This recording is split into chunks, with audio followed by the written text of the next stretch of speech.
കേന്ദ്രമന്ത്രി സുരേഷ് ഗോപി കേരളത്തിലെ കർഷക പ്രതിനിധികളുമായി ചർച്ച നടത്തി. കാർഷിക രംഗത്തെ പ്രശ്നങ്ങളെ മുൻനിർത്തി നടത്തിയ ചർച്ചകളിൽ പ്രതീക്ഷയുണ്ടെന്ന് കർഷക സംഘടനകളുടെ നേതാക്കൾ പറഞ്ഞു. കാർഷിക വളങ്ങളുടെ ലഭ്യത ഉൾപ്പെടെയുള്ള പ്രശ്നങ്ങളാണ് ചർച്ചയിൽ പ്രധാനമായും സംഘടനാ പ്രതിനിധികൾ ഉന്നയിച്ചത്. ജനിതകമാറ്റം വരുത്തിയ വിളകൾ ഭാവിയിൽ സൃഷ്ടിക്കാൻ പോകുന്ന പ്രശ്നങ്ങളും കർഷകർ ചർച്ചയിൽ സൂചിപ്പിച്ചു. കർഷകനും സിനിമാ സംവിധായകനുമായ സത്യൻ അന്തിക്കാടിന്റെ വസതിയിൽ വെച്ചായിരുന്നു കൂടിക്കാഴ്ച. പ്രശ്നങ്ങൾക്ക് പരിഹാരമുണ്ടാവുമെന്ന പ്രതീക്ഷയുണ്ടെന്ന് ചർച്ചയ്ക്ക് ശേഷം കർഷക പ്രതിനിധികൾ മാധ്യമങ്ങളോട് പറഞ്ഞു. നമ്മൾ രാസവള മേഖലയിലെ ലഭ്യതക്കുറവ്, FACT അടക്കമുള്ള FACT പ്രതിനിധികളുടെ അടക്കമുള്ള ഒരു ചർച്ച ബഹുമാനപ്പെട്ട മിനിസ്റ്റർ അറേഞ്ച് ചെയ്തതനുസരിച്ച് ഞങ്ങൾ ചർച്ച നടത്തുകയുണ്ടായി.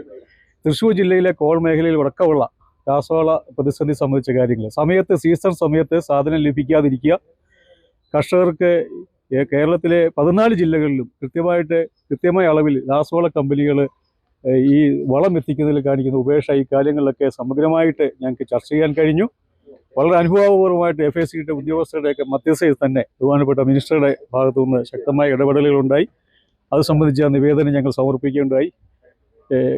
കർഷകരുടെ ആവശ്യങ്ങൾ നിറവേറ്റുക എന്ന് പറഞ്ഞു കഴിഞ്ഞാൽ കൃത്യമായിട്ട് നമുക്ക് ആ സീസൺ സമയത്ത് അവർക്ക് സാധനം എത്തുക, കേരളത്തിലെ 14 ജില്ലകളിലും എല്ലാ ഗോഡൌണുകളിലും കൃത്യസമയത്ത് സീസൺ സമയത്ത് ഫാക്ടംബോസ് ഉൾപ്പെടെയുള്ള വളങ്ങൾ എത്തിക്കണമെന്ന് നമ്മൾ നിർദ്ദേശം നൽകിയിട്ടുണ്ട്.